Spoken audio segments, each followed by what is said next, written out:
കൃഷ്ണായ വാസുദേവായ ദേവകീനന്ദനായ ച നന്ദഗോപകുമാരായ ഗോവിന്ദായ നമ. ഇനി നമുക്ക് തിരുനക്കര ദേവര് അവിടുത്തെ കാളയെ കുറിച്ചിട്ടൊന്ന് നോക്കാം. ഏതിലെ പോയാലും കുറച്ച് ഈശ്വരാധീനമുള്ള കഥ പറയണം എന്നാണ് എൻ്റെ ആഗ്രഹം. അതുകൊണ്ടാണ് ഇങ്ങനെ ഉള്ളത് ഞാൻ തിരഞ്ഞെടുക്കുന്നത്. തിരുവിതാംകൂറിൽ കോട്ടയം പട്ടണത്തിന്റെ മധ്യഭാഗത്താണ് കേട്ടോ ഈ തിരുനക്കര ക്ഷേത്രം. അധികം ആൾക്കാരും കേട്ടിട്ടുണ്ടാവുമല്ലോ അത്. അവിടുത്തെ സ്വയംഭൂവായ ശിവനെയും കാളയെയും പറ്റിയുള്ള ഐതിഹ്യങ്ങൾ വായനക്കാർക്ക് നല്ല രസം ഉള്ള കഥകളായിരിക്കുമെന്ന് വിശ്വസിക്കുന്നു എന്ന് പറഞ്ഞു. പണ്ടൊരു തെക്കങ്കൂർ രാജാവിന് തൃശ്ശിവപ്പേരൂർ, പണ്ട് ഈ തൃശ്ശൂരിനുള്ളതിന്റെ യഥാർത്ഥ നാമധേയം തൃശ്ശിവപ്പേരൂർ എന്നായിരുന്നു. ഇപ്പൊ ലോപിച്ചാണ് തൃശ്ശൂരാക്കിയത്. വടക്കനാഥ ക്ഷേത്രത്തിൽ തിങ്കൾ ഭജനം, അതോ മാസം തോറും തൊഴുന്നതിനാണ് തിങ്കൾ ഭജനം എന്ന് പറയുന്നത്, പതിവുണ്ടായിരുന്നു. ഒരു മാസത്തിൽ അവസാന ദിവസം അവിടെ എത്തിയാൽ അന്നും പിറ്റേ ദിവസമായി ഇപ്പൊ 2 മാസത്തെ കാര്യങ്ങൾ നടന്നില്ലേ, അങ്ങനെയാണ് ചെയ്യൽ അദ്ദേഹം. അങ്ങനെയാകുമ്പോൾ ആണ്ടിൽ 2 യാത്ര കൊണ്ട് കഴിക്കാമല്ലോ എന്ന് വിചാരിച്ച് ആ തമ്പുരാൻ അപ്രകാരമാണ് അത് നടത്തി പോന്നത്. അങ്ങനെ വളരെ കാലം അദ്ദേഹം അത് മുടക്കം കൂടാതെ നടത്തി. അങ്ങനെ ഇരിക്കേ വയ്യാതായി. പ്രായാധിക്യവും രോഗപീഠകളൊക്കെ ഒന്നിനൊന്ന് അഹമഹമിക്കുക എന്ന് പറഞ്ഞ പോലെ മുമ്പിലായിട്ട് വന്നു. അന്ന് പിന്നെ ദേശസഞ്ചാരം അദ്ദേഹത്തിന് കഴിയുന്നില്ല. പരസഹായം കൂടാതെ ഒന്നും ചെയ്യുവാൻ ശക്തനല്ലാതെയായി തീർന്നു അദ്ദേഹം. എന്നാൽ ഈശ്വരഭക്തനായ അവിടേക്ക് തൃശ്ശിവപ്പേരൂർ വടക്കനാഥ ക്ഷേത്രത്തിലെ തിങ്കൾ ഭജനം മുടക്കാൻ കഴിയുന്നില്ല. അതെനിക്ക് ഒഴിവാക്കാൻ പറ്റൂല എന്നുള്ള വിചാരത്തിലായിരുന്നു അദ്ദേഹം. അങ്ങനെ ഇരിക്കുമ്പോ ഒരു മാസാവിന്റെ ദിവസം ആ തമ്പുരൻ പരിവാര സമേതം തൃശ്ശിവപ്പേരൂരെത്തി. വളരെ പ്രയാസപ്പെട്ട ഒരുവിധം കുളി കഴിച്ചു പരസഹായത്തോടുകൂടി വടക്കനാഥന്റെ നടയിൽ ചെന്ന് തൊഴുതുകൊണ്ട് പറഞ്ഞു ഭഗവാനോട്, അല്ലയോ ഭക്തവത്സലനായ ഭഗവാന്, എന്റെ ഈ നിയമം മുടങ്ങിയിട്ട് ജീവിച്ചിരിക്കുക എന്നുള്ളത് എനിക്ക് വളരെ സങ്കടമാണ്. എനിക്ക് പറ്റില്ല അത്. ഇവിടെ വന്ന് ദർശനം കഴിച്ചു പോകാൻ ഞാൻ ശക്തനല്ലാതെയും തീർന്നിരിക്കുന്നു.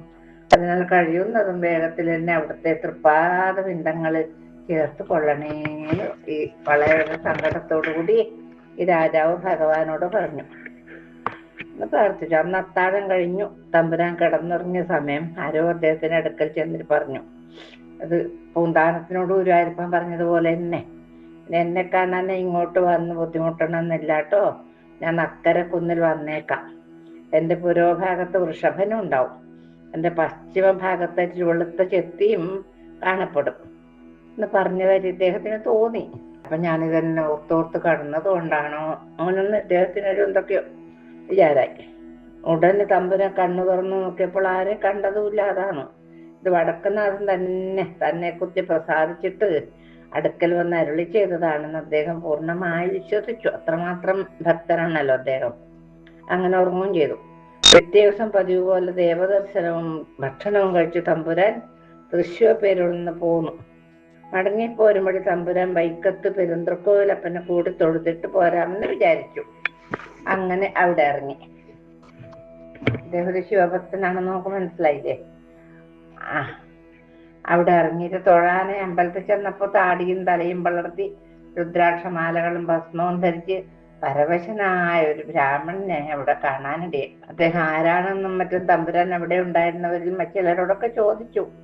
ഒരാള് പറഞ്ഞു അദ്ദേഹം ഒരു നമ്പൂതിരിയാണെന്നും ഇല്ലം വൈക്കത്ത് തന്നെയാണെന്നും ഇല്ലപ്പേര് പേരേപ്പറമ്പ് എന്നാണെന്നും ദാരിദ്ര്യ ദുഃഖം സഹിക്കാൻ വയ്യാതെ ആയിട്ടാണ് ഈ വൈക്കത്തപ്പനെ സേവിക്കുന്നത് എന്നൊക്കെ. സംവത്സര ഭജനം കഴിഞ്ഞിട്ട് 2-3 ദിവസമായിരുന്നു അദ്ദേഹത്തിന്. നിത്യവൃത്തിക്ക് തന്നെ യാതൊന്നുമില്ല. 4-5 പെൺകിടാങ്ങളെ വേളി കഴിപ്പിച്ചു കൊടുക്കാനും ഉണ്ട്. ഒരുപാട് പ്രായം കടന്നു അവരൊക്കെ. മറ്റുമുള്ള വേഗം തമ്പുരാനെ ഗ്രഹിപ്പിക്കുകയും ചെയ്തു. അത് കേട്ട് തമ്പുരാനെ നമ്പൂരി അടുക്കൽ വിളിച്ചു പറഞ്ഞു, എന്റെ കൂടെ പോരാണെങ്കിൽ 1-2 പെൺകുടക്ക് വേണ്ടുന്ന വക ഉണ്ടാക്കി തന്നേക്കാന്ന് പറഞ്ഞു. അത് കേട്ടിട്ട് സന്തോഷായില്ലേ അദ്ദേഹത്തിന്. ഏറ്റവും സന്തുഷ്ട മാനസനായി ഭവിച്ച നമ്പൂരി കൽപ്പന പോലെ ചെയ്യാമെന്ന് പറഞ്ഞു. തമ്പുരാൻ പോന്നപ്പോൾ ഒരുമിച്ച് പോരുകയും ചെയ്തു. അങ്ങനെ അന്ന് തെക്കങ്കൂർ രാജാക്കന്മാർക്ക് രാജവാഴ്ചയുള്ള കാലമായിരുന്നു. അവരുടെ രാജധാനി അന്ന് ഇപ്പോൾ തിരുനക്കര ക്ഷേത്രം ഇരിക്കുന്ന സ്ഥലത്ത് നിന്ന് ഒരു നാഴിക വടക്ക് മാറിയിട്ടായിരുന്നു. തളിയിൽ നിന്നാണ് ആ സ്ഥലത്തിന് പേരും. അതിനാൽ പേരേപ്പറമ്പ് നമ്പൂരി തെക്കുംകൂർ രാജാവിനോടുകൂടി അവിടെ വന്ന് താമസിച്ചു. അങ്ങനെ താമസിച്ചിരുന്ന കാലത്ത് ഒരു ദിവസം പേരേപ്പറമ്പ് നമ്പൂരി തമ്പുരാന്റെ അടുക്കൽ അറിയിച്ചും കൊണ്ട് തിരുനക്കര സ്വാമിയാര് മഠത്തിലേക്ക് പോന്നു. തമ്പുരാനോട് പറഞ്ഞിട്ട് പോന്നു. സ്വാമിയാരെ കണ്ട് തന്റെ സ്ഥിതി അറിയിച്ചാൽ വല്ലത് സഹായം ഉണ്ടായെങ്കിലോ എന്ന് വിചാരിച്ചാണ് നമ്പൂരി പോയത്. അപ്രകാരം അയാൾ സ്വാമിയാരോട് വിവരങ്ങളൊക്കെ പറഞ്ഞു. ചാതുർമാസം മടത്തിരിക്കുന്നതിനാൽ നമ്പൂരി അത് കഴിഞ്ഞിട്ട് പോയാൽ മതിയെന്നും വല്ലതും സ്വല്പമായിട്ടെങ്കിലും സഹായിക്കാമെന്നും സ്വാമിയാര് അരുളി ചെയ്യുകയും ചെയ്തു ഇദ്ദേഹത്തിനോട്. എന്നാൽ നമ്പൂരി അവിടെ താമസിച്ചു. ഇപ്പോൾ തിരുനക്കര ക്ഷേത്രം ഇരിക്കുന്ന സ്ഥലം വെറും കാടായിട്ട് കിടക്കുകയായിരുന്നു. അവിടെ ഒന്നുമില്ല, വെട്ടി നിരപ്പാക്കിയിട്ടോ ഒരു ക്ഷേത്രങ്ങളോ അല്ലെങ്കിൽ ഒന്നുമില്ല. നക്കരക്കുന്നാണ് ആ സ്ഥലത്തിനെന്ന് പേര് പറഞ്ഞു വന്നിരുന്നത്. അവിടെ ദേവസാന്നിധ്യവും ക്ഷേത്രവും ഉണ്ടായതിനു ശേഷമാണ് നക്കര തിരുനക്കരയായത്. ഭഗവാന്റെ കാര്യം പറയുമ്പോൾ തിരുവെന്ന് കൂട്ടി പറയുന്നത് നമ്മുടെ ഒരു സമ്പ്രദായമാണല്ലോ. നക്കര തന്നെ നൽക്കര ലോപിച്ചുണ്ടായതുമാണ്. സ്വാമിയാർ മഠത്തിലെ ഭക്തന്മാർ ആ കുന്നമ്പുറത്ത് ചേന, ചേമ്പ് മുതലായവ കൃഷി ചെയ്ത പതിവായിരുന്നു. ചാതുർമാസം കഴിയുന്ന ദിവസം സ്വാമിയാർ മഠത്തിൽ ചുരുക്കത്തിൽ ഒരു സദ്യ പതിവുള്ളതിനാൽ അന്ന് രാവിലെ ആ ബാല്യക്കാർ രണ്ടുപേർ ചേന പറിക്കാനായി ചെന്നു. ഒരു മൺവെട്ടി എടുത്ത് ഒന്ന് വെട്ടിയതേ ഉള്ളൂ. എന്തിനാ ചേന കളിച്ചെടുക്കാൻ. അപ്പൊ അവിടെ ഭയങ്കര രക്തപ്രവാഹം ഉണ്ടായി എന്നാണ് പറയുന്നത്. അത് കണ്ടവർ ഭയപ്പെട്ട് ഓടിച്ചെന്ന് വരും സ്വാമിയാരുടെ അടുക്കൽ അറിയിക്കുകയും ചെയ്തു അത്രേ. സ്വാമിയാർ അത് കേട്ട് അവിടെ ചെന്ന് മണ്ണ് മറിച്ചു നോക്കിയപ്പോൾ അവിടെ ഒരു ശിവലിംഗം മുളച്ചിരിക്കുന്നതായി കണ്ടു. ഇങ്ങനെ സ്വയംഭൂവായിട്ടുള്ള ബിംബം കണ്ടാൽ ഉടനെ നിവേദ്യം കഴിപ്പിക്കാൻ അത് മറഞ്ഞു പോകും, അങ്ങനെയാണ് ഒരു വിശ്വാസം. അതുകൊണ്ട് സ്വാമിയാർ മഠത്തിൽ നിന്ന് തന്നെ ഉണക്കലരി, പൂവ് മുതലായ സാധനങ്ങൾ വരുത്തി ചേരേപ്പറമ്പ് നമ്പൂരിയെ കൊണ്ട് നിവേദ്യം വെപ്പിച്ച് ഉടനെ ഒരു പൂജ കഴിപ്പിച്ചു. അതിന് ശേഷം സ്വാമിയാർ ഈ വിവരം തെക്കുംകൂർ രാജാവിന്റെ അടുക്കൽ എഴുതി അയച്ചറിയിക്കുകയും ചെയ്തു. അപ്പൊ ഈ വർത്തമാനം കേട്ടപ്പോൾ തനിക്ക് തൃശ്ശൂർപ്പേര് വെച്ചുണ്ടായ സ്വപ്നം ശരിയായല്ലോ എന്ന് അദ്ദേഹം വിചാരിച്ചു. തെക്കുംകൂർ രാജാവിന് വളരെ സന്തോഷമുണ്ടായി. അദ്ദേഹം ഉടനെ നക്കരക്കുന്നിൽ എത്തുകയും ചെയ്തു. തമ്പുരാൻ വന്നു നോക്കിയപ്പോൾ ശിവലിംഗവും അതിന്റെ മുൻവശത്തായ ഒരു വൃഷഭനും സ്വല്പം വടക്കോട്ട് മാറി വായുകോണിലെ ഒരു വെളുത്ത ചെത്തിയും മുളച്ചിരിക്കുന്നതായി കാണുകയും ചെയ്തു. ഇത് തൃശ്ശൂർ പേരൂർ വടക്കുന്നാഥൻ എന്നാണ് എഴുന്നള്ളിയത് തന്നെയാണെന്ന് തീർച്ചപ്പെടുത്തുകയും ചെയ്തു ഇദ്ദേഹം തമ്പുരാൻ. പിന്നെ തെക്കുംകൂർ രാജാവ് അവിടെ 4 ഗോപുരങ്ങളും മാളികയായിട്ടും കൂത്തമ്പലം മുതലായവയോടും കൂടിയതും ഒരു മഹാക്ഷേത്രത്തിന് വേണ്ടുന്ന ലക്ഷണങ്ങളെല്ലാം ഒപ്പിച്ച് അമ്പലം പണി കഴിപ്പിക്കുകയും നിത്യനിദാനം, മാസവിശേഷം, മാട്ടവിശേഷം മുതലായ വകയ്ക്കെല്ലാം വേണ്ടുന്ന വസ്തുവകകൾ ദേവസ്വം വകയായി തിരിച്ചു വെക്കുകയും ചെയ്തു. അങ്ങനെ അതിൻ പ്രകാരം എന്ത് ചെയ്തു?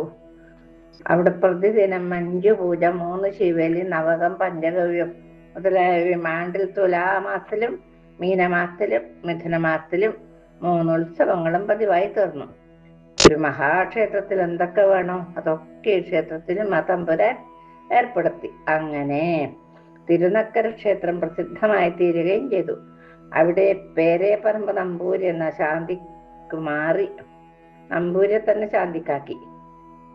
ഏത് നേരത്തെ ആ ദരിദ്രനായ നമ്പൂരി അറിഞ്ഞില്ല, അദ്ദേഹത്തിനെ അവിടെ ശാന്തിക്കും ഏർപ്പാടാക്കി. ചെമ്പഴശ്ശേരി, പുന്നശ്ശേരി ഇങ്ങനെ 2 ഇല്ലങ്ങളിലുള്ള മൂത്ത അവരെ ദേവന്റെ പരിചാരക വൃത്തികൾക്കും സ്വാമിയാർ മഠത്തിലെ ബാല്യക്കാരായിരുന്ന നെടുമങ്ങടൻ, പാലക്കോടൻ എന്നിവരുടെ തറവാട്ടേക്ക് ക്ഷേത്രത്തിൽ വിളക്കെടുപ്പും നെല്ലുകുത്തും നടത്തുന്നതിനുള്ള സ്ഥാനം കൊടുത്ത് അവരെ ആ വകയ്ക്ക് നിയമിക്കുകയും ചെയ്തു. വിളക്കെടുക്കാനും നെല്ലുത്താനും. ഇത്രയൊക്കെ കഴിഞ്ഞപ്പോൾ ആ ദിക്കുകാർക്ക് ഒരു വലിയ ഉപദ്രവം നേരിട്ടെന്നല്ലേ പറയേണ്ടത്. അതെന്താ? തിരുനക്കര ദേശത്തും അടുത്ത പ്രദേശങ്ങളിൽ നെല്ലോ സസ്യാദികളോ കൃഷി ചെയ്താൽ എല്ലാം രാത്രി കാലങ്ങളിൽ വെള്ളക്കാള വന്ന് വേരി പൊളിച്ചകത്ത് കടന്ന് തിന്ന് നശിപ്പിച്ചു തുടങ്ങി. ഭഗവാന്റെ കാളയത്. ഈ കാൾ ആരുടെയാണെന്നും എവിടെ നിന്ന് വരുന്നെന്നും അങ്ങോട്ട് പോകുന്നെന്നും ആർക്കും ഇതുവരെ അതിനെക്കുറിച്ച് മനസ്സിലായിട്ടില്ല. അങ്ങനെ പിടിക്കാൻ കിട്ടുകയില്ല. നല്ല നിലാവുള്ള കാലത്ത് ദൂരെ നിന്ന് നോക്കിയാൽ അവൻ നിന്ന് തിന്നുന്നത് കാണാം. ആളുകൾ അടുത്ത് ചെല്ലുമ്പോൾ എങ്ങനെയോ അവൻ ചാടിപ്പോയി കളിയും ചെയ്യും. ഇങ്ങനെയായിട്ട് ജനങ്ങൾ വളരെ കഷ്ടപ്പെട്ടു എന്ന് പറഞ്ഞാൽ മതിയല്ലോ. ഇങ്ങനെ ഇരിക്കുന്ന സമയത്ത് ഒരു ദിവസം രാത്രി നല്ല നിലാവുള്ള കാലത്ത് തിരുനക്കരയിൽ നിന്ന് ഏകദേശം 2 നാഴിക പടിഞ്ഞാറ് വേളൂര് എന്ന സ്ഥലത്ത് ഒരു കണ്ടത്തിൽ വെച്ച് ഒരു പറയൻ ഈ കാളെ കല്ലെടുത്തെറിയുകയും മറ്റും ചെയ്തു. ആ രാത്രിയിൽ തന്നെ ഒരു കാളവന്റെ അടുക്കൽ വന്ന്, അങ്ങ് ദേവന് വേണ്ടുന്നതെല്ലാം പതിവ് വെച്ചല്ലോ, എനിക്കെന്താണെന്നും തരാത്തത്, അതുകൊണ്ടല്ലേ ഞാനിങ്ങനെ അങ്ങനെ കട്ടു തിന്നണ്ടി വരുന്നത് എന്ന് പറഞ്ഞു. ഞാൻ ആ ദേവന്റെ വാഹനല്ലേ, ഞാൻ കണ്ടവരുടെ വിളവുകൾ കട്ടു തിന്ന് കാലം കഴിക്കാം അല്ലേ? അങ്ങനെ വന്നുവല്ലോ. അത് നിമിത്തം ഞാൻ എന്നൊരു പറയന്റെ ഏറ് കൊള്ളേണ്ടതായിട്ടും വന്നു. ഇത് വലിയ സങ്കടം തന്നെയല്ലേ എന്ന് ആര് പറഞ്ഞു? നന്ദി. അങ്ങനെ രാജാവിന് തോന്നി. ഇതിനെക്കുറിച്ച് തമ്പുരാൻ പ്രശ്നം വെപ്പിച്ചു നോക്കിയപ്പോൾ സ്വപ്നത്തിൽ കാണപ്പെട്ട കാള തിരുനക്കരദേവന്റെ കാള തന്നെയാണെന്നും അതിനുകൂടി പതിവായി നിവേദ്യത്തിനൊരു വക വെക്കേണ്ടതാണെന്നും വിധിക്കുകയും കാളയെ വേളൂര് വെച്ചൊരു പറയൻ കല്ലെടുത്തെറിഞ്ഞ വിവരം അറിയുകയും ചെയ്യുകയാൽ തമ്പുരാൻ വേളൂർ വെച്ച് കാള ഏത് നിലത്തിൽ നിന്ന് തിന്നപ്പോൾ ഏറുകൊണ്ടുപോ ആ നിലം ആ വൃഷഭന്റെ നിവേദ്യം വകയ്ക്കായി ദേവസ്വത്തിലേക്ക് വിട്ടുകൊടുത്തു. എവിടുന്നല്ലോ തിന്നിട്ടുണ്ടെങ്കിലും ഈ പറയൻ കണ്ട സ്ഥലത്ത് ആ നിലത്തിന് ഇപ്പോഴും കാളക്കണ്ടം എന്നാണ് പറഞ്ഞു വരുന്നത്. ഇപ്രകാരം ആ തെക്കങ്കോർ രാജാവ് തിരുനക്കര ക്ഷേത്രത്തിന് വേണ്ടുന്ന പുഷ്ടികളെല്ലാം വരുത്തുകയും ചെയ്തു. അവിടെ തന്റെ തിങ്കൾ ഭജനം നിർവിഘ്നമായി നടത്തിക്കൊണ്ടു തന്നെ ഇരിക്കുകയും ചെയ്തു. മുടക്കം വരാതെ അദ്ദേഹം ചരമഗതിയെ പ്രാപിക്കുകയും ചെയ്തു. അതിന് മുടക്കം വരാതെ നിന്ന് വഹിക്കുന്നത് വരെ, അദ്ദേഹം തീപ്പെടുന്നത് വരെ തിരുനക്കര ദേവന്റെ ചൈതന്യവും പ്രസിദ്ധിയും അസാമാന്യമായി വർദ്ധിക്കുകയാൽ അവിടെ അവസാനമില്ലാതെ വഴിപാടുകൾ വന്നു തുടങ്ങി. പ്രതിദിനം 5ഉം 6ഉം ചതുശതവും 8ഉം 10ഉം 12 മറ്റും ഉണ്ടായി തുടങ്ങിയതിനാൽ ശാന്തിക്ക് തന്നെ കൊണ്ട് മതിയാകാതെ വരികയാൽ പേരെ പത്മനമ്പൂരി തിരുനക്കരയിൽ നിന്ന് 3 നാഴിക കിഴക്ക് മാങ്ങാനം എന്ന ദേശത്തുള്ള മടിപ്പള്ളി എന്നില്ല പേരെ നമ്പൂരിയെ കൂടി കീഴ്ശാന്തി. അധികം പണിയാകുമ്പോ ആവുന്നില്ലല്ലോ ഒറ്റക്ക്. അങ്ങനെ 2 പേരും കൂടി കുറച്ചു കാലം ശാന്തി നടത്തിയപ്പോഴേക്കും അതുകൊണ്ടുണ്ടായ സമ്പാദ്യ നിമിത്തം പേരെപ്പറമ്പ് നമ്പൂരിയുടെ ദാരിദ്ര്യം അശേഷം ഇങ്ങനെ പറയാനില്ലല്ലോ. അദ്ദേഹം നല്ല സമ്പന്നനായി തീരുകയും ചെയ്തു. അതിനാൽ അദ്ദേഹം ശാന്തി മടിപ്പള്ളി നമ്പൂരിയെ തന്നെ ഏൽപ്പിച്ചിട്ട് വൈക്കത്തു തന്നെ സ്ഥിര താമസമാക്കുകയും ചെയ്തു. എങ്കിലും ആ ഇല്ലത്തിൽ നിന്ന് ഒരാൾ മാസത്തിലൊരിക്കൽ തിരുനക്കര വന്ന് ഒരു ദിവസം ഒരു പന്തിയിലടി പൂജ കഴിക്കണം. അത് പതിവാണ്. അതിപ്പോഴും നടത്തി വരുന്നുണ്ട്. മടിപ്പള്ളി നമ്പൂരി ശാന്തി കഴിച്ചുകൊണ്ടിരുന്ന കാലത്തും മുൻപതിവനുസരിച്ച് ശിവേലികൾക്ക് എഴുന്നള്ളിക്കുക മൂത്തതിന്മാരായിരുന്നു. എന്തോ കാരണവശാൽ തെക്കങ്കോർ രാജാവിന് ഒരു മൂത്തതിന്റെ പേരിൽ വിരോധം ജനിച്ചു. ആ മൂത്തതിന് വെടിവെച്ചു. എൻ്റെ അപ്പോ അതാന്ന് രാജവാഴ്ച. കൊന്നുകളയുന്നതിന് രാജഭടന്മാർക്ക് കൽപ്പന കൊടുക്കുകയും ചെയ്തു. നാട് കടത്തിയ പോരേനു.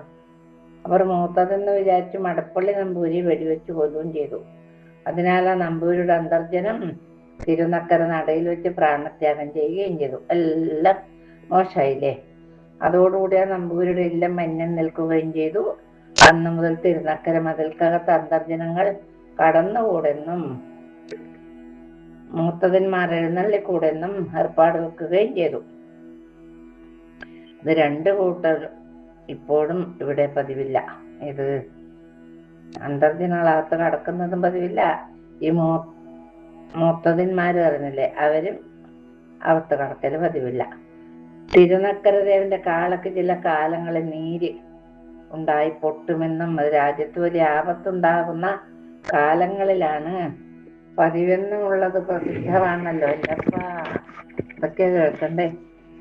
മഹാരാജാക്കന്മാർ നാട് നീങ്ങിയത് 933, 973, 986, 990, 1004, 1022, 1036, 1055 ഈ ആണ്ടുകളിൽ ഈ കാളക്ക് നീരുണ്ടാവുകയും പൊട്ടുകയും ചെയ്തിട്ടുണ്ടെന്നാണ് കേട്ടിട്ടുള്ളത്. ആപത്തല്ല വരുന്നത്. ഇങ്ങനെ നീരുണ്ടാകുന്ന കാലങ്ങളിൽ ദോഷപരിഹാരാർത്ഥമായി ഈ ക്ഷേത്രത്തിൽ വിശേഷാൽ ചില അടിയന്തരങ്ങൾ പതിവുണ്ട്. ആ വകയ്ക്ക് 1000 ചില്ലാനം പണം വീതമാണ് സർക്കാരിൽ നിന്ന് ചെലവ് ചെയ്തു വന്നത്.